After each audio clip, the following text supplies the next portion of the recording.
Editorial dictation start. Rishi Sunak has become the UK's first Indian origin Prime Minister and also the first person of color to occupy this chair. The Indian diaspora is calling his elevation a watershed in contemporary British history, even as the Pakistanis are also laying claim to him in view of his Gujarwala roots. The 42-year-old has taken charge after the culmination of the short but tumultuous tenure of Liz Truss. Sunak knows very well that he is wearing a crown of thorns as the UK is facing a profound economic challenge as he himself described it. The state of affairs is so bad that he may not even get the customary honeymoon period stop.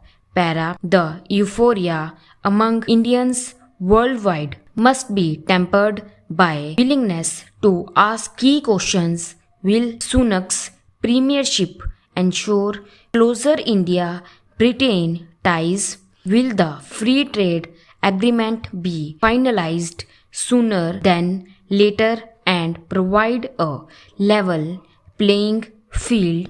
Will his government be more accommodating in its treatment of Indian migrants?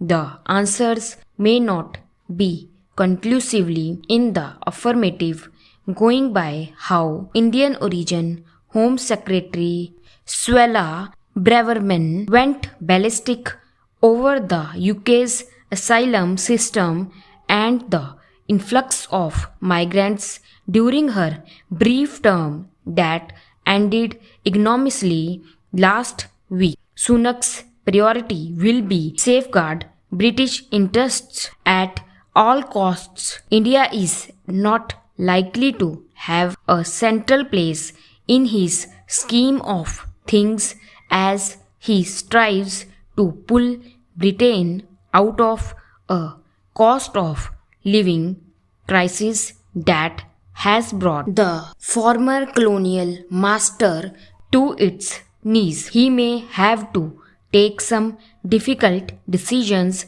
in terms of spending and taxation. His policies would have to focus on reaching out to all needy Britons, not just members of certain communities. Sunak's remarkably rise should not blind anyone to the fact that Britain has been slow to embrace diversity in the highest echelons of power. India has been way ahead, having had presidents and prime ministers from minority communities over the decades. The enormity of the challenge of winning the British public's trust is underlined by an Ipsos poll.